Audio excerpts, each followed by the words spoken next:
Ibu tukang sapu jalan ini menemukan plastik kresek berisi uang 100 juta rupiah. Ketika ia berusaha mengembalikannya kepada pemiliknya, ia terkejut ternyata. Pagi itu, langit masih gelap ketika Bu Rini melangkahkan kakinya keluar rumah. Udara dingin menusuk kulitnya yang sudah keriput, akibat terpapar panas matahari selama bertahun-tahun. Usianya yang 60 tahun tak pernah membuatnya berhenti bekerja. Sebagai penyapu jalan, ia harus bangun lebih pagi daripada kebanyakan orang, sebelum jalanan ramai oleh kendaraan dan aktivitas kota. Ia menyeret sapunya yang usang di trotoar sepanjang Jalan Sudirman, tempat ia biasa membersihkan sampah-sampah yang ditinggalkan pengunjung malam sebelumnya. Tubuhnya yang ringkih terkadang terasa seperti beban sendiri, namun tekadnya untuk tetap bekerja tidak pernah pudar. Ia punya budi, anak semata wayangnya, yang meskipun sudah dewasa, belum mampu membantunya secara finansial karena upah buruh, pabriknya juga pas-pasan. Saat menyapu di dekat sebuah tong sampah besar, matanya menangkap sesuatu yang aneh. Di antara daun-daun kering dan bungkus plastik bekas makanan, ada sebuah plastik kresek putih yang tampak bersih dan rapi. Bu Rini berhenti sejenak, menunduk, lalu meraihnya dengan tangan yang sedikit gemetar. Plastik apa ini? Gumamnya pelan, sambil membuka simpul pada kantong tersebut. Betapa kagetnya ia saat melihat isi plastik itu. Di dalamnya tersimpan lembaran-lembaran uang pecahan 100.000 rupiah. Matanya melebar, napasnya mendadak terasa sesak. Ia mencoba menghitung jumlahnya dengan cepat, tapi setelah beberapa detik, ia sadar bahwa uang itu bernilai ratusan juta. Sekitar 100 juta rupiah. Jumlah yang bahkan tak pernah ia bayangkan bisa melihatnya seumur hidupnya. Bu Rini menelan ludah, jantungnya berdegup kencang. Rasanya ingin sekali ia duduk saja di tepi jalan, tapi tubuhnya masih tegak meski lututnya mulai lemas. Ini pasti milik seseorang, katanya pada dirinya sendiri, suaranya bergetar. Uang segini banyak. Siapapun pemiliknya, mereka pasti sedang panik mencarinya. Namun, di balik rasa cemas itu, ada godaan yang tak bisa ia abaikan begitu saja. 100 juta rupiah, cukup untuk membeli obat-obatan yang ia butuhkan, cukup untuk memperbaiki atap rumahnya yang bocor, cukup untuk memberikan kehidupan yang lebih baik bagi Budi. Selama bertahun-tahun, ia hanya bisa berharap agar keadaan membaik. Dan sekarang, harapan itu ada di tangannya. Tapi Bu Rini bukanlah orang yang mudah tergoda oleh janji-janji harta. Meski pikirannya dipenuhi pertanyaan dan kebingungan, ia tahu satu hal.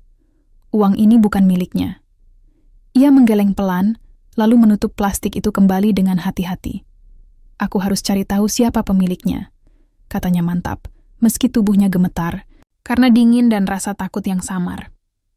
Setelah beberapa saat, ia memutuskan untuk membawa uang itu ke kantor polisi. Dengan langkah tertatih, ia melanjutkan pekerjaannya, sambil sesekali melihat plastik kresek di tangannya.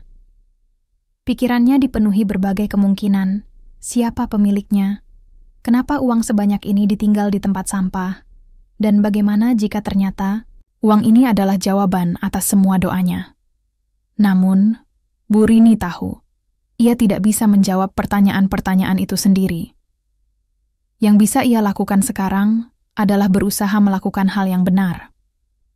Meskipun ia tak tahu bahwa langkah kecilnya hari itu akan membawa dampak besar pada hidupnya. Setelah menyelesaikan pekerjaannya pagi itu, Bu Rini melangkah menuju kantor polisi dengan hati yang berdebar-debar. Plastik kresek putih masih erat ia genggam di tangan kanannya, sementara tangan kirinya sesekali menyeka keringat dingin yang membasahi pelipisnya.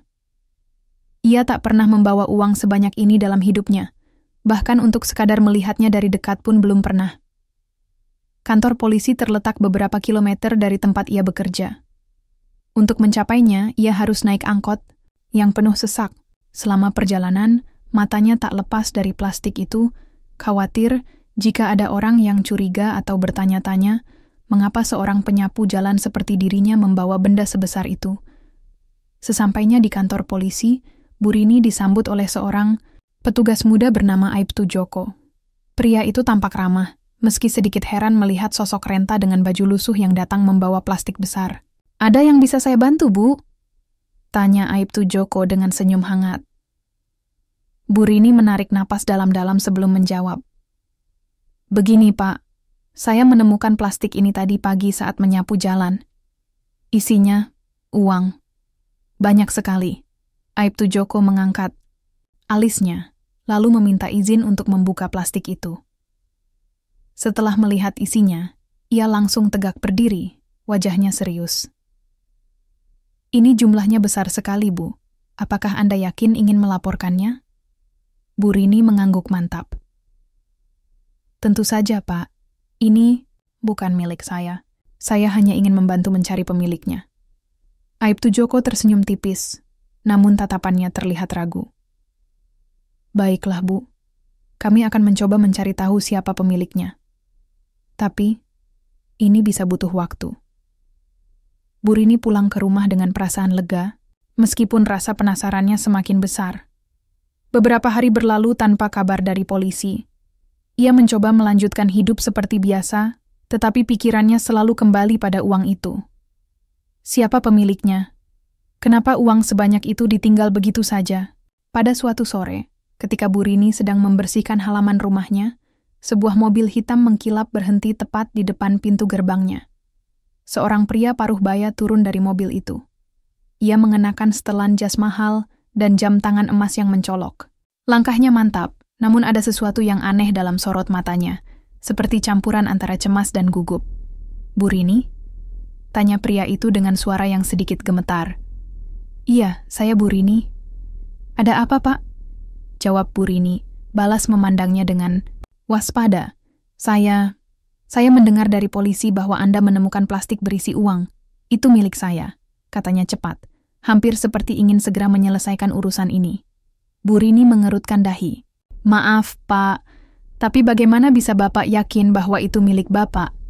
Pria itu merogoh sakunya dan mengeluarkan kartu nama. Nama saya Hendra. Saya seorang kontraktor.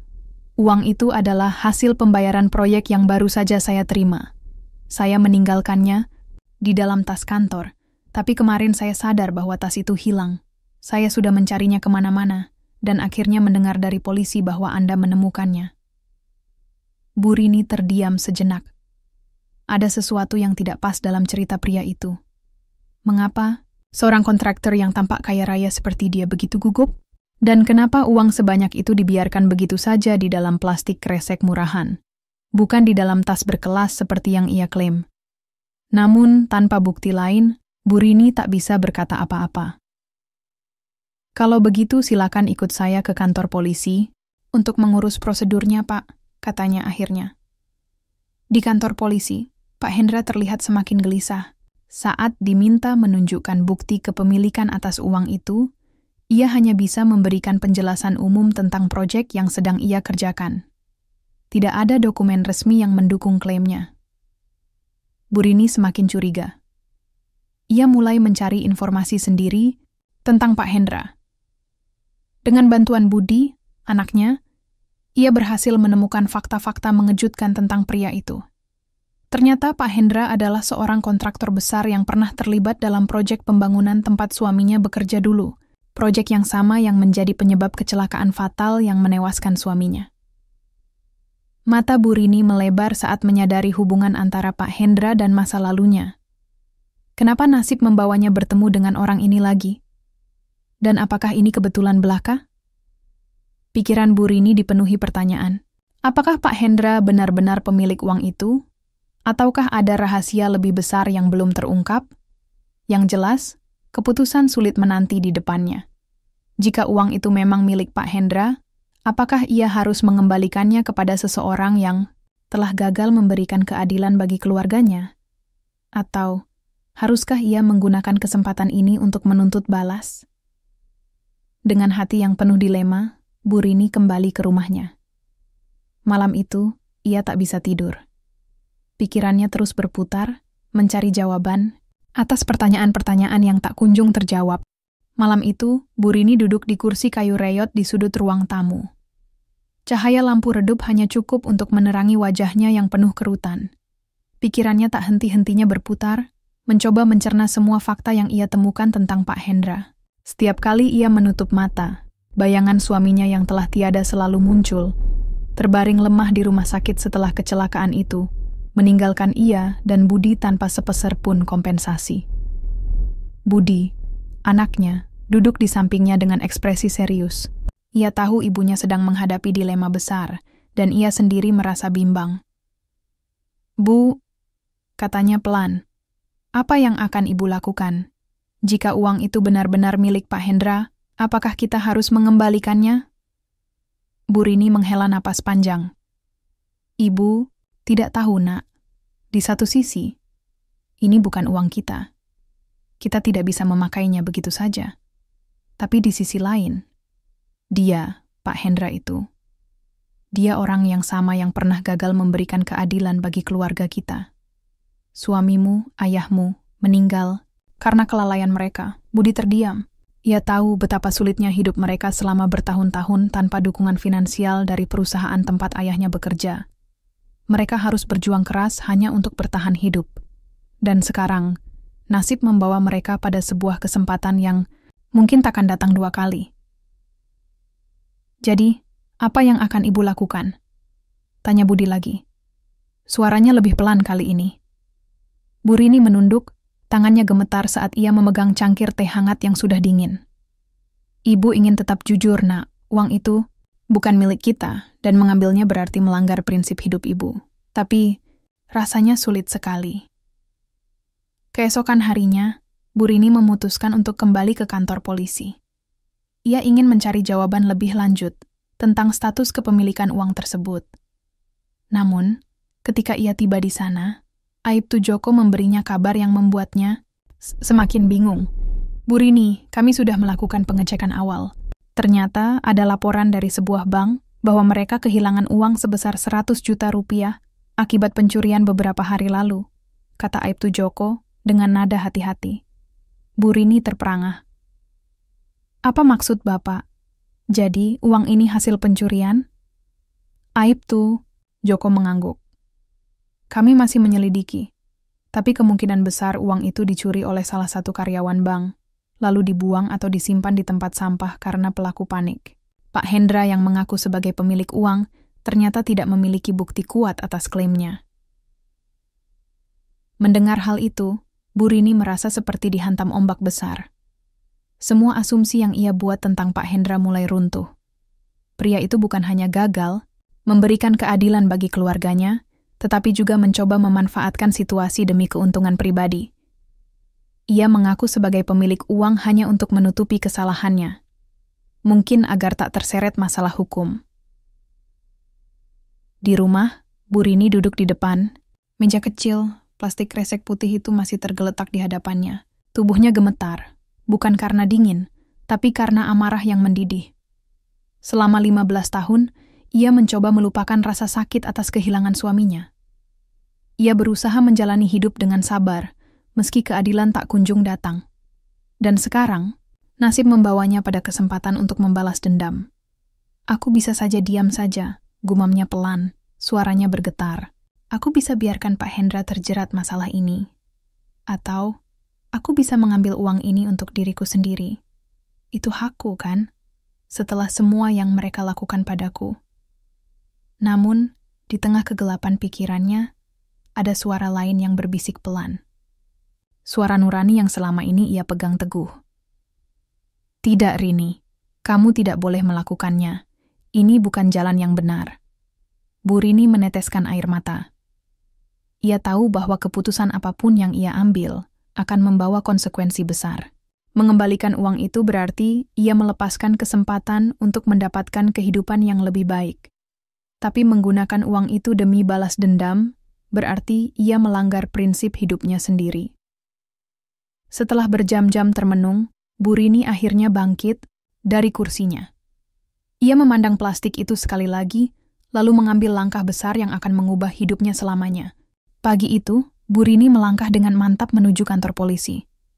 Plastik kresek putih yang selama ini menjadi sumber dilemanya kini, ia pegang erat di tangan kanan. Tubuhnya yang ringkih tampak tegak, meskipun langkahnya sedikit tertatih. Ia telah mengambil keputusan, dan ia tidak akan mundur lagi. Sesampainya di kantor polisi, Aibtu Joko menyambutnya dengan senyum hangat. Bu Rini, apa ada perkembangan baru? Tanyanya. Bu Rini menarik napas dalam-dalam sebelum menjawab. Saya ingin melaporkan sesuatu, Pak. Uang ini bukan milik Pak Hendra. Aibtu Joko terkejut. Kenapa Ibu bisa yakin? Bu Rini lalu menceritakan semua informasi yang ia temukan tentang Pak Hendra, bahwa pria itu adalah kontraktor yang bertanggung jawab atas proyek tempat suaminya bekerja, bahwa ia pernah berjanji memberikan kompensasi tetapi tak pernah menepatinya, dan bahwa klaimnya sebagai pemilik uang itu penuh dengan kejanggalan. Dan satu hal lagi, tambah Bu Rini dengan nada tegas. Uang ini bukan milik siapapun selain bank yang kehilangan uang akibat pencurian. Saya sudah memikirkannya matang-matang, Pak.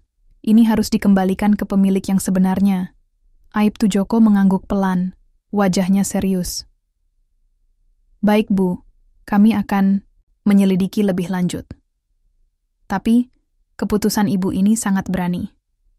Banyak orang mungkin tidak akan melakukan hal yang sama dalam situasi seperti ini. Setelah meninggalkan kantor polisi, Bu Rini merasa lega. Meskipun ia tahu bahwa keputusannya berarti, ia melepaskan kesempatan untuk mendapatkan kehidupan yang lebih baik, ia juga tahu bahwa ia telah melakukan hal yang benar. Namun, rasa penasarannya belum sepenuhnya pudar. Ada sesuatu yang masih mengganjal di hatinya, mengapa Pak Hendra begitu gugup saat mengaku sebagai pemilik uang. Beberapa hari kemudian, kabar besar datang dari kantor polisi. Aibtu Joko menghubungi Bu Rini dan memintanya datang ke kantor. Ketika ia tiba, suasana di sana tampak tegang. Seorang penyidik senior memberitahunya bahwa mereka telah menemukan fakta baru. Ternyata Pak Hendra terlibat dalam kasus pencurian uang dari bank tersebut, kata penyidik itu dengan nada serius. Ia diduga memerintahkan salah satu pekerjanya untuk mencuri uang itu demi menutupi kerugian bisnisnya yang sedang bangkrut. Setelah uang itu dicuri, ia panik dan memutuskan untuk menyingkirkannya. Namun, ketika ia mendengar bahwa Anda menemukannya, ia mencoba mengklaim kepemilikan untuk menutupi jejaknya. Bu Rini terdiam. Hatinya bergejolak mendengar pengakuan itu. Selama ini, ia hanya mengenal Pak Hendra sebagai orang yang gagal memberikan keadilan bagi keluarganya. Tapi ternyata, pria itu jauh lebih buruk dari yang ia bayangkan. Ia adalah seorang kriminal yang mencoba mempermainkan hukum demi kepentingannya sendiri. Penyidik itu melanjutkan. Karena laporan Anda, kami berhasil membongkar kasus ini. Uang itu akan segera dikembalikan kepada bank dan Pak Hendra akan diadili atas keterlibatannya dalam pencurian serta kelalaiannya yang menyebabkan kecelakaan fatal di proyek pembangunan dulu. Bu Rini tak bisa berkata apa-apa. Air mata mulai mengalir di pipinya. Ia tak pernah menyangka bahwa keputusannya untuk tetap jujur akan membawa keadilan yang selama ini ia tunggu-tunggu. Di rumah, Bu Rini duduk di kursi depan, menatap langit sore yang perlahan memerah. Pikirannya dipenuhi oleh kenangan akan suaminya. Untuk pertama kalinya dalam 15 tahun, ia merasa bahwa suaminya mendapatkan keadilan. Meskipun ia sendiri tidak mendapatkan uang itu, ia merasa damai karena telah melakukan hal yang benar. Budi, anaknya, mendekat dan duduk di sampingnya. Bu, apa yang akan kita lakukan sekarang? Tanyanya pelan. Bu Rini tersenyum tipis. Kita akan tetap hidup seperti biasa, Nak. Kita tidak butuh uang itu untuk bahagia. Yang penting, kita sudah melakukan hal yang benar. Budi mengangguk, lalu memeluk ibunya.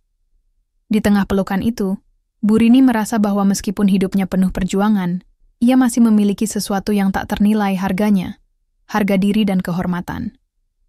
Pengadilan atas kasus Pak Hendra berlangsung beberapa minggu kemudian. Berita tentang penemuan uang dan keterlibatan Pak Hendra dalam pencurian bank menjadi sorotan media. Nama Bu Rini pun mulai dikenal luas sebagai simbol integritas yang tak tergoyahkan. Wartawan-wartawan datang ke rumahnya untuk mewawancarainya, tetapi Bu Rini hanya menjawab dengan sederhana.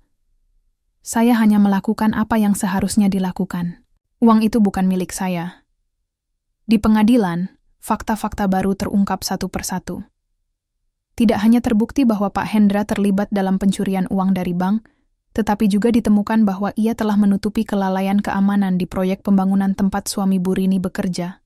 Dokumen-dokumen lama dibuka kembali, dan kesaksian para mantan pekerja menguatkan tuduhan bahwa Pak Hendra sengaja mengabaikan standar keselamatan demi menghemat biaya. Bu Rini hadir di pengadilan pada hari putusan dibacakan. Ia duduk di bangku, penonton tubuhnya tegak meskipun raut wajahnya tampak lelah. Di sisinya Budi memegang tangannya erat-erat, memberikan dukungan tanpa kata-kata. Hakim akhirnya membacakan vonis. Pak Hendra dihukum penjara selama 10 tahun atas keterlibatannya dalam pencurian bank dan kelalaiannya yang menyebabkan kecelakaan fatal. Selain itu, ia diwajibkan membayar kompensasi kepada keluarga korban, termasuk Bu Rini. Ketika vonis itu dijatuhkan, Bu Rini menundukkan kepala, air mata perlahan mengalir di pipinya. Ini adalah kemenangan yang tak pernah ia bayangkan sebelumnya. Selama bertahun-tahun, ia hanya bisa pasrah dan berusaha melanjutkan hidup tanpa keadilan. Namun, nasib membawanya pada momen ini, momen di mana ia akhirnya mendapatkan pengakuan atas penderitaan yang dialaminya. Beberapa minggu setelah sidang, cek kompensasi tiba di rumah Bu Rini. Jumlahnya cukup besar, lebih dari cukup untuk memperbaiki kondisi hidup mereka. Bu Rini memandang cek itu lama, lalu tersenyum tipis. Ia tidak lagi merasa benci atau dendam terhadap Pak Hendra. Baginya, ini bukan soal balas dendam, melainkan soal keadilan yang akhirnya ditegakkan. Ia menggunakan uang itu untuk membeli obat-obatan yang ia butuhkan, memperbaiki atap rumahnya yang bocor, dan membayar sekolah kejuruan untuk Budi. Sisa uangnya, ia tabung untuk masa depan mereka. Untuk pertama kalinya dalam bertahun-tahun, Bu Rini merasa lega. Ia tidak lagi harus berjuang sendiri. Namun yang lebih penting bagi Bu Rini adalah penghargaan yang ia dapatkan dari masyarakat. Perusahaan tempat ia bekerja sebagai penyapu jalan bahkan memberinya promosi. Ia diangkat sebagai petugas kebersihan senior di sebuah gedung perkantoran besar. Gajinya meningkat dan ia mendapatkan tunjangan kesehatan. Semua itu karena integritasnya yang menginspirasi banyak orang. Suatu sore, Bu Rini duduk di kursi goyang di halaman rumahnya yang sudah diperbaiki. Matahari mulai tenggelam, dan udara terasa sejuk. Ia menatap langit, memikirkan semua yang telah terjadi dalam beberapa bulan terakhir. Perjalanan hidupnya tidak mudah, tapi ia berhasil melewatinya dengan prinsip yang teguh. Budi duduk di sampingnya, tersenyum. Bu, ibu hebat sekali. Aku bangga padamu. Bu Rini tertawa pelan. Aku hanya melakukan apa yang aku yakini benar, Nak. Tidak ada yang istimewa. Tapi ibu mengubah banyak hal, kata Budi. Banyak orang belajar dari ibu. Bu Rini mengangguk pelan. Ia tidak pernah mencari pujian atau pengakuan. Baginya, yang terpenting adalah menjaga nurani dan prinsip hidupnya. Dan hari ini, ia merasa bahwa kehidupannya akhirnya membuahkan hasil, bukan dalam bentuk harta, tetapi dalam bentuk ketenangan dan kebahagiaan. Kita akan baik-baik saja, Nak, katanya pelan, suaranya penuh keyakinan. Selama kita tetap jujur dan berpegang pada nilai-nilai yang benar, kita akan selalu menemukan jalan. Budi mengangguk, lalu memeluk ibunya erat. Di tengah senja yang indah itu, Bu Rini merasa bahwa hidupnya akhirnya memasuki babak baru. Babak yang penuh harapan dan kedamaian. Beberapa bulan setelah semua kejadian itu, kehidupan Bu Rini berubah secara signifikan. Rumahnya yang dulu sederhana dan sering bocor saat hujan kini telah diperbaiki. Atap baru, dinding yang dicat ulang, dan halaman yang tertata rapi memberikan suasana yang lebih nyaman bagi mereka. Di sudut ruang tamu, ada sebuah rak kecil tempat Budi meletakkan buku-buku pelajaran dari sekolah kejuruan barunya. Ia kini belajar teknik mesin, sesuatu yang selalu ia impikan sejak kecil. Bu Rini sendiri menikmati pekerjaannya yang baru sebagai petugas kebersihan di gedung perkantoran besar. Meskipun tubuhnya sudah mulai renta, ia tetap semangat menjalani hari-harinya. Rekan-rekannya di tempat kerja sangat menghormatinya, tidak hanya karena dedikasinya, tetapi juga karena integritasnya yang menjadi inspirasi bagi banyak orang. Setiap sore, Bu Rini selalu menyempatkan diri untuk duduk di kursi goyang di halaman rumahnya. Sambil memandang langit yang perlahan berubah warna, ia sering merenung tentang perjalanan hidupnya. Ia tahu bahwa ujian-ujian yang ia hadapi selama ini bukanlah hal yang mudah, tapi ia bersyukur karena selalu mampu bertahan dengan prinsip yang teguh. Suatu hari, Budi datang membawa kabar gembira. "Bu, aku mendapat beasiswa untuk melanjutkan studi ke jenjang yang lebih tinggi," katanya dengan wajah berbinar. Bu Rini terkejut, lalu tersenyum lebar. "Alhamdulillah, anak ibu hebat sekali. Aku ingin membuat ibu bangga," kata Budi pelan. Matanya berkaca-kaca. "Semua ini karena ibu, karena nilai-nilai yang ibu ajarkan padaku." Bu Rini memeluk anaknya erat. "Ibu sudah bangga padamu, nak. Teruslah berjuang dan jangan pernah melupakan siapa dirimu. Apapun yang terjadi, pegang teguh kejujuran dan integritasmu." Malam itu Bu Rini duduk di kursi goyangnya seperti biasa.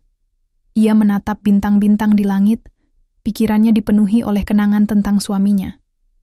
Ia membayangkan bagaimana suaminya pasti akan tersenyum bangga melihat apa yang telah mereka capai, bagaimana ia dan Budi berhasil melewati semua cobaan dengan kepala tegak.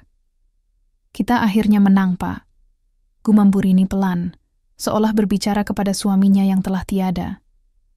Keadilan akhirnya datang, meskipun harus menunggu lama.